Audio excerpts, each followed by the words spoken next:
हिंदी में जानकारी के लिए 2 दबाएं। हिंदी को कब मिलेगा पहला पायदान?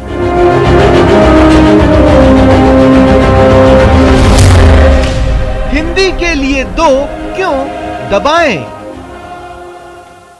स्वागत है आप सभी का। आपके साथ मैं हूं स्वप्निल। आज हिंदी दिवस है। हिंदी भाषा को लेकर देश भर में कई कार्यक्रम हो रहे हैं। देश में सबसे ज्यादा बोली जाने वाली भाषा के लिए भी दिवस मनाने की जरूरत पड़ी। सवाल है आखिर क्यों? आज भी देश में हेल्पलाइन या कस्टमर केयर पर हिंदी भाषा दूसरे नंबर पर है। हिंदी को सहज तौर पर ग्रहण करने में दिक्कत क्यों होती है? कामकाज की बात हो या बोलने की बारी हो, हिंदी के बजाय अंग्रेजी का चलन बढ़ा है। आखिर हिंदी को लेकर हिचक क्यों है? हिंदी भाषी लोग भी हिंदी अपनाने में क्यों हिचक रहे हैं? कई सवाल है जिनके जवाब खोजने की कोशिश करेंगे।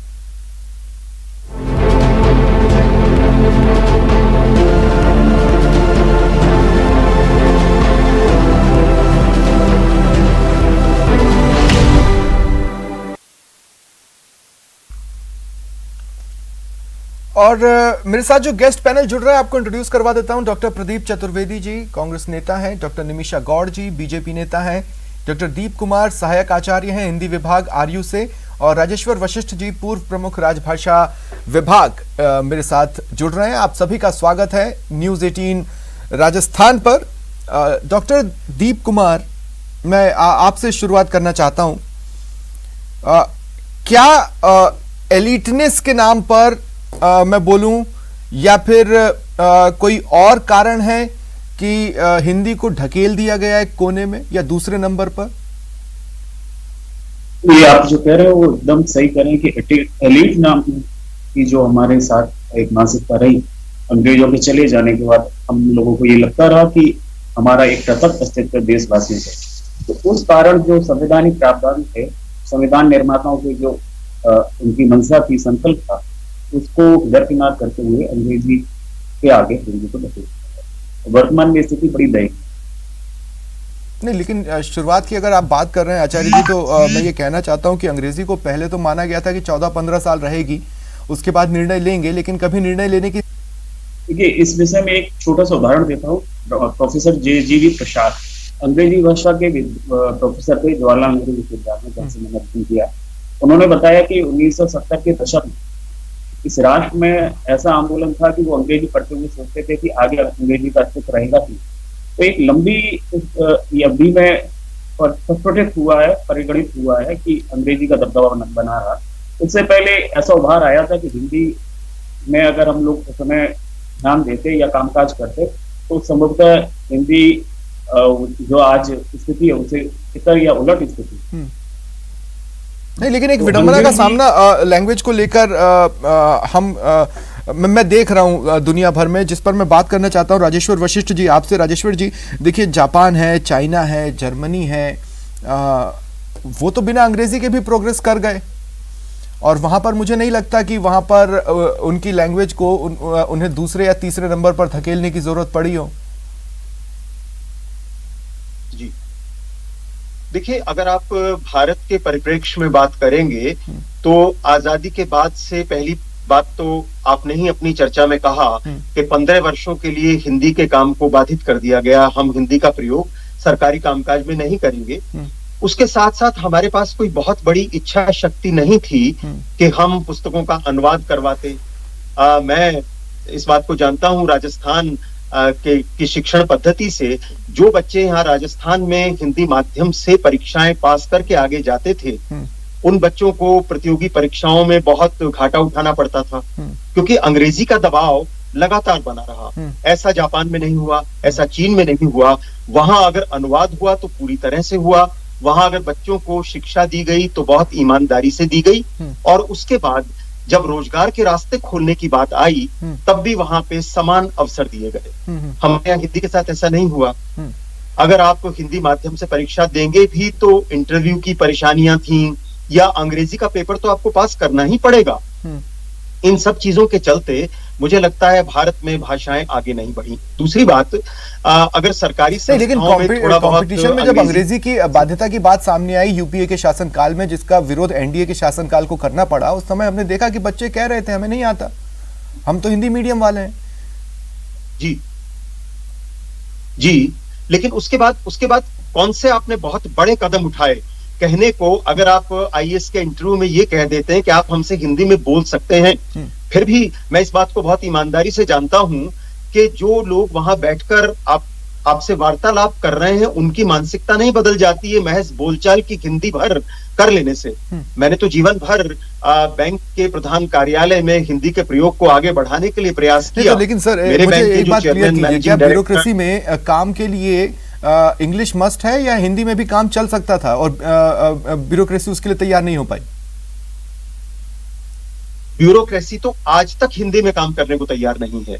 आप किसी भी बड़ी संस्था में चले जाइए, आप उन पे दबाव डाल लीजिए। जैसे मान लीजिए एक जमाने में मुलायम सिंह जी जब हमारे डिफेंस मिनिस्टर थे या उत्तर प्रदेश के मुख्यमंत्री थे, उन्होंने प्रयास किया तो फाइलें उनके पास हिंदी में पहुंच गई।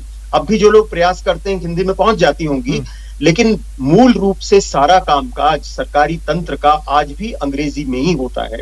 और इस दबाव को जो लोग नौकरी में आते हैं वे इस बात को महसूस करते हैं। ठीक है, मैं एक बात और यहाँ पर क्लियर करना चाहता हूँ। देखिए, अभी हम गवर्नमेंट स्तर पर बात कर रहे हैं, लेकिन अगर कॉर्पोरेट कल्चर में भी बात करें तो हम देखते हैं कि अंग्रेजी ने एक विशिष्ट स्थान हासिल किया है। मुझे नहीं पता इस तरह के सर्वेज हुए हैं या नहीं हुए, लेकिन अगर हिंदी भाषा के साथ कॉर्पोरेट कल्चर में काम करने वाले और अंग्रेजी भाषा के साथ कॉर्पोरेट कल्चर में काम करने वालों की सैलरी को अगर कंपेयर किया जाए तो मुझे लगता है कि शायद अंग्रेजी साइड वालों की सैलरी हिंदी साइड वालों से थोड़ी ज्यादा होगी, ऐसा मुझे लगता है। हालांकि इस पर मेरे पास कोई सर्वे रिपोर्ट नहीं है। डॉक्टर निमिषा गौड़, मैं आपको अब इस डिबेट में लाना चाहता हूं। डॉक्टर निमिषा गौड़, मेरा अपना आंकलन है, मैं इसके पीछे किसी तथ्य को नहीं सामने रखने वाला हूं। सिर्फ मुझे ऐसा लगता है बहुत सी गैर जरूरी चीजों से भी हमारे देशवासी आहत होकर आसमान सिर पर उठा लेते हैं, और चूंकि देशवासी की बात है तो राजनीतिक दल भी उसमें अपने आप समाहित हो ही जाते हैं। पर वैसा कुछ इस बात को लेकर नहीं हुआ कि हिंदी दूसरे नंबर पर है। मतलब लगभग सब ने, इवन पॉलिटिकल क्लास ने मौन स्वीकृति दे दी इस चीज को। देखिए स्वप्निल जी, आप राष्ट्रीय आंदोलन से लेकर के आज तक जब हम 2021 में हिंदी दिवस को मना रहे हैं और विश्लेषण करने का प्रयास कर रहे हैं हमारी मातृभाषा का, तो एक लगातार आप देखेंगे 7 दशक तक राज करने वाली जिस राजनीतिक दल ने मातृभाषा को भी तुष्टीकरण की भेंट चढ़ाया, इसे दोयम दर्जे का माना है। जब संविधान में ही उल्लेख हो गया कि 15 वर्ष के पश्चात हम अपनी मातृभाषा को शासकीय भाषा बनाएंगे, फिर भी कोई पहल नहीं की गई, किसी तरह के प्रयास नहीं किए गए। आम जनता को, आम लोगों को मातृभाषा से काट करके कैसी तुष्टीकरण की नीति अपनाई है वो आज देश भुगत रहा है। आज माननीय प्रधानमंत्री जी वैश्विक स्तर पर जब हिंदी भाषा में बात करते हैं तो वैश्वीकरण और हिंदी भाषा का सम्मान स्वतः ही बढ़ता गया। आप देखिए स्वप्निल, पर हम इतनी सी बातों से खुश हो जा रहे हैं क्या कि यूएन की महासभा में या विदेश की किसी कंट्री में जाकर प्रधानमंत्री ने या किसी लीडर ने हिंदी में बोल दिया? प्रारंभ कर रहे हैं।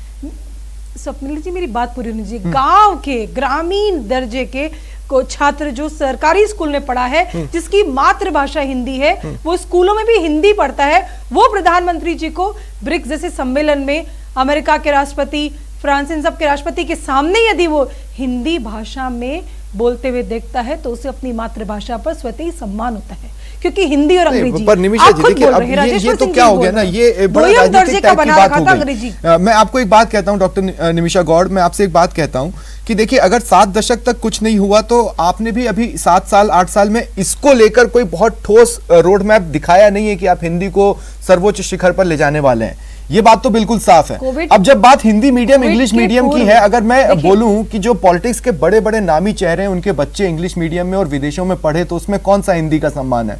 वो कैसे हिंदी मीडियम में नहीं पढ़ रहे हैं? हिंदी भाषा की बात की जा रही है तो हिंदी भाषा का सम्मान स्वतः ही 2014 के बाद प्रारंभ होना हुआ है, नहीं तो एकदम काट रखा था। देखिए अभी हम बात करते हैं तो सर्वाधिक हिंदी जो एक ऐसी भाषा है जो स्थानीय भाषाओं से जुड़ करके आती है, तो हम तो आप ले आइए ना उसे पहले स्थान पर। किसने रोका है आपको? 7.5 साल में किसने रोका?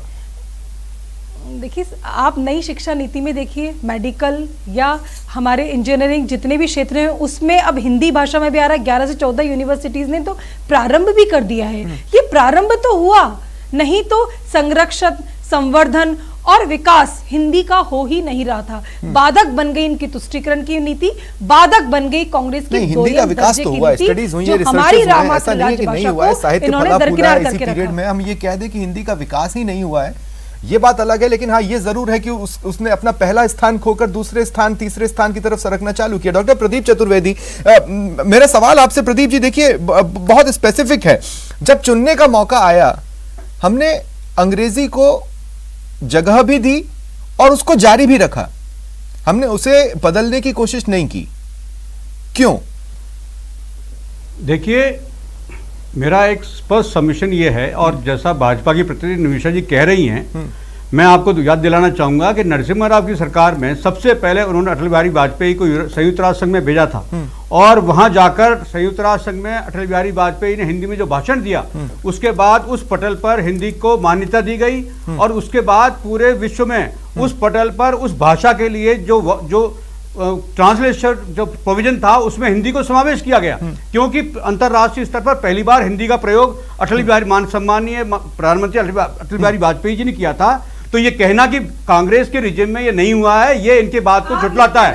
उसके बाद दूसरी बात मैं आपसे कहता हूँ, सुनिए, उसके बाद मैं आपसे कहता हूँ कि चलिए बढ़िया, अगले 15 सालों तक आंग्ल भाषा, अंग्रेजी भाषा के साथ साथ हिंदी भाषा का प्रयोग करने का प्रावधान सरकार ने किया था, क्योंकि यह संभव नहीं था कि जो ब्रिटिश रूल छोड़कर गए थे उनकी सारी प्रक्रियाओं को एक साथ बंद किया, प्रतियोगी परीक्षाएं थी, बदल दिया जाता, लेकिन हिंदी को कुछ सेक्शंस, कुछ पोर्शंस में कंपलसरी करना या उसको अनिवार्य बनाना, ये जो यूपीए शासनकाल में हुआ था, उसका क्या मकसद रहा होगा आपकी नजर में? हिंदी को पीछे ढकेलना, अंग्रेजी को आगे बढ़ाना? मैं आपको स्वप्निल जी 2 उदाहरण देता हूं। हिंदुस्तान की फिल्म इंडस्ट्री में जितने भी रीजनल सिनेमा हॉल थे, जितने भी छत्रप थे, उनके हिंदी के जितने सितारे थे, वो सबके सब जब अपने उच्च से पहुंचे तो वहां एक ब्लॉक हुआ, और उसके बाद वो हिंदी के क्षेत्र में आकर के उन्होंने अपना साम्राज्य स्थापित किया। तो मैं समझता हूं हिंदी के सेगमेंट में आने के लिए तो रीजनल लैंग्वेज बोलते ही नहीं है ने बहुत बड़ा योगदान किया है। उन्होंने राष्ट्रीय स्तर पर हिंदी का प्रमोट कर उस क्षेत्र को लाए हैं। उसके साथ साथ सुनिए, हिंदुस्तान में हमारी सरकार ने रेलवे स्टेशनों पर जो उद्घोषणा होती थी उसमें अंग्रेजी बाद में होती थी, पहले हिंदी की घोषणा होती थी। लेकिन उसी रेलवे स्टेशन पर अगर हिंदी में फॉर्म भर दो और हिंदी में संख्या लिख हिंदी जानते थे, अंग्रेजी नहीं जानते, बैठा व्यक्ति वापस फॉर्म लौटा देता है, आज तक क्योंकि उसको समझ में नहीं आया हिंदी में लिखा हुआ क्या है। प्रदीप जी, एक सवाल और मैं ले लूं, एक सवाल और, एक बात मुझे आप समझाइए, एक्सप्लेन की, मतलब समझाइए, एक्सप्लेन कीजिए। अब से 2 अभी थोड़ी देर पहले ही राहुल गांधी ने एक ट्वीट किया, हिंदी दिवस की देश को शुभकामनाएं दी, और उन्होंने लिखा कि एक भाषा की समझ बढ़ाने के लिए अन्य भाषाओं का ज्ञान भी बढ़ाना होगा। आप समाहित होकर ही अगर हिंदी को देखना चाहते हैं तो बात अलग है, क्या मीनिंग हुआ इसका, क्या मतलब हुआ? आपने जो उद्बोध किया है, मैं उस पर कहता हूं, किसी हर स्वतंत्र राष्ट्र की एक राष्ट्रभाषा होती है जिसका एक सम्मान होता है, गौरव होता है, पर हमारी राष्ट्रभाषा नहीं है, राजभाषा है, देश के अधिकतम लोगों से द्वारा बोली जाती है। तो सभी लोगों का समावेश, क्षेत्रीय क्षेत्रों का समावेश उस राष्ट्रीय भाषा के माध्यम से लोगों को जोड़ना होता है, उससे राष्ट्र में समन्वय होता है, उसमें राष्ट्र हमारी राष्ट्रभाषा क्या है पैदा होती है, और भाषा के प्रति लोगों का हमारी राष्ट्रभाषा क्या है, भाव बढ़ता है। किसकी? हमारी राष्ट्रभाषा क्या है? राष्ट्रभाषा हिंदी है। राष्ट्रभाषा हिंदी है। स्वप्निल जी, यही विडंबना है। मैं देखिए, आप बहुत ध्यान से सुनिएगा, मैं प्रदीप जी, मैं कुछ नहीं बोल रहा हूँ। नहीं, निमिषा जी 2 मिनट रुकिए प्लीज, 2 मिनट रुकिए, देश की 2 मिनट पूरी 2 मिनट अध्यक्ष को कांग्रेस के राष्ट्रीय निमिषा जी अध्यक्ष लिख के दिखा दे मुझे। 2 मिनट तो रुकिए निमिषा जी, मैं राजेश्वर जी आपको लाना चाहता हूँ। राष्ट्रभाषा हिंदी है, ये अभी मुझे बताया गया। जी, देखिए, मैं निवेदन ये करना चाहूंगा, संविधान के 8वें अनुच्छेद में सभी 22 भाषाओं को राष्ट्रभाषा घोषित किया। एग्जैक्टली, रीजनल लैंग्वेज तो कुछ है नहीं, शब्द इस्तेमाल किया है, नेशनल लैंग्वेज। हाँ। और हिंदी देश की राजभाषा, हाँ बोले हिंदी देश की राजभाषा है। इसी तरह से राज्यों में तो नेशनल लैंग्वेज है, 8 शेड्यूल की अपनी अपनी राज्यों में राजभाषाएं हैं। तो ये स्थिति स्पष्ट है। और जहां तक सवाल, बार बार ये कहा जाता है कि हिंदी को राष्ट्रभाषा बनाएंगे, हिंदी तो राष्ट्रभाषा है, हिंदी नहीं सभी भारतीय भाषाएं राष्ट्रभाषाएं हैं, अगर आप संविधान की दृष्टि से देखें तो। हाँ, करेक्ट। और इसीलिए डॉक्टर दीप कुमार, एक बार फिर मैं आपको शामिल कर रहा हूं। डॉक्टर दीप कुमार, अगर हिंदी में फॉर्म भरने की नौबत आ जाए रेलवे स्टेशन या किसी भी बैंक पर जाकर, अच्छे लोग हिचक जाते हैं, वो भर नहीं पाते, और भर दें तो इस बात की कोई भी गारंटी नहीं है कि सामने बैठा व्यक्ति उसको ले लेगा, अंडरस्टैंड कर लेगा और समझ लेगा और उसको एक्सेप्ट कर लेगा। वो एक बार फिर सरकार देता है, भाई ये क्या है, इधर अंग्रेजी में भर दो। कोई बार ये कहा जाता है कि हिंदी जटिल है या सरलता समझ में नहीं आती है, तो बात दूसरी भाषाओं पर भी लागू है। अंग्रेजी में भी एक शब्द के कई नो को के से कई उच्चारण होते हैं, कई। तो ये जो बात है कि हिंदी समझ में नहीं आती या कोई लेना नहीं चाहता, वो हमारी थोड़े से परिश्रम का अभाव है, और हम चाहकर उस चीज से दूर हटते हैं। आप ऐसे समझ सकते हैं इस चीज को कि जो हिंदी में उत्तर लिखे जाते हैं, या ऐसा कहा जाए कि उर्दू व हिंदी बोली जाए, अंग्रेजी थोड़ा फारसी और अरबी शब्द समझ में आते हैं, और ऐसा कोई शब्द नहीं है संस्कृत का जो जन सामान्य ना समझता हो। पूरा देश उसे सरलता से समझता है। ये हमारी मानसिकता का ही चित्रण है, या मानसिकता की ही कमी है कि हम हिंदी में काम करने से बचना चाहते हैं, और उसमें हिंदी क्षेत्र के लोग सबसे आगे। एक साथ क्यों एक जैसा सोच नहीं पा रहे? हमें ये भी तो खंगालना होगा। मैं ये नहीं कह रहा हूं कि सरकारें ही दोषी होंगी, दोष तो हम पर भी आना चाहिए। मैं ये कह रहा हूं कि हिंदी भाषी एक जैसा क्यों नहीं सोच पा रहे हैं? उन्हें ये बात इतनी क्यों नहीं खल रही है या महसूस हो रही है कि हिंदी दूसरे नंबर पर है? भाई हम रोज कान में मोबाइल लगाते हैं और सुनते हैं कॉल सेंटर्स को। उसके कई कारण है, जिसमें से प्रमुख कारण हम देखें कि हिंदी ने जो राष्ट्रभाषा का स्वरूप लिया, उससे पहले जो आंदोलन चला वो देश की जनता ने चलाया, और गैर हिंदी भाषा क्षेत्र के लोगों ने भी मिलकर सहभागिता की। तो उससे स्पष्ट हो जाता है कि जनता का तो जुड़ाव था, लेकिन विगत कुछ वर्षों में जिस तरह से सरकारी नौकरियां हो या पाठ्यक्रम हो, अथवा या जो मानसिकता का सवाल, एलिटनेस का जो सवाल है, उसके कारण ये हिंदी धीरे धीरे बद से बदतर स्थिति में जाती है। अगर ये सरकारी स्तर पर या हमें इसे प्रमोशन मिले संस्थाओं के माध्यम से, निजी संस्थानों में, तो हो सकता है कि हिंदी की बहुत अच्छी स्थिति हो। जनता तो चाहती है, पर जनता के ऊपर जब दबाव होता है तो जनता नहीं कर पाती। मूल कारण ही। ठीक है। वैसे भी अब देखिए, जिन 4 राज्यों के विरोध की बात लगातार सामने आती है जब भी हिंदी की बात होती है, तो आप ये भी जाकर देखें कि उन्होंने अपने आप पहले स्थान पर किस भाषा को रखा है। बहुत सी चीजें उसके साथ भी क्लियर होती हैं। डॉक्टर निमिषा गौड़, देखिए एक बहुत लंबे समय तक, खासकर पिछले 7 साल में हम लोगों ने ये बहुत बहस की है कि पिछले 70 सालों में कांग्रेस ने क्या किया, लेकिन मुझे लगता है कि 7 साल का सफर जब बीजेपी ने कर लिया तो अब बीजेपी को 7 साल के लिए उत्तरदायी होना चाहिए। अब मैं ये पूछना चाहता हूं हिंदी को लेकर उत्तर, जैसे भाई आपने कहा कि संविधान में 15 साल में हटना था, उन्होंने नहीं हटाया, ठीक है। आपने संविधान में कुछ आर्टिकल्स थे जो आने के बाद हटाए ना, आपने क्यों नहीं हटाया? सीधा सा सवाल है। देखिए, निरंतर सरकार के प्रयासों के बाद आज स्थिति ये हो गई है कि जो ऐसे राज्य हैं जहां पर हिंदी का प्रचलन इतना नहीं, लेकिन वहां भी हिंदी के आज सम्मान उनको दिया जा रहा है राजभाषा आयोग के द्वारा। तो सतत निरंतर प्रयास के द्वारा भारत की जो राजभाषा की जड़ों को सींचने का प्रयास किया जा रहा है। क्योंकि आप ये देखिए, इतने दशक 2024 की आज़ादी की भी बात की, अलकायदा ने कश्मीर का भी जिक्र किया है।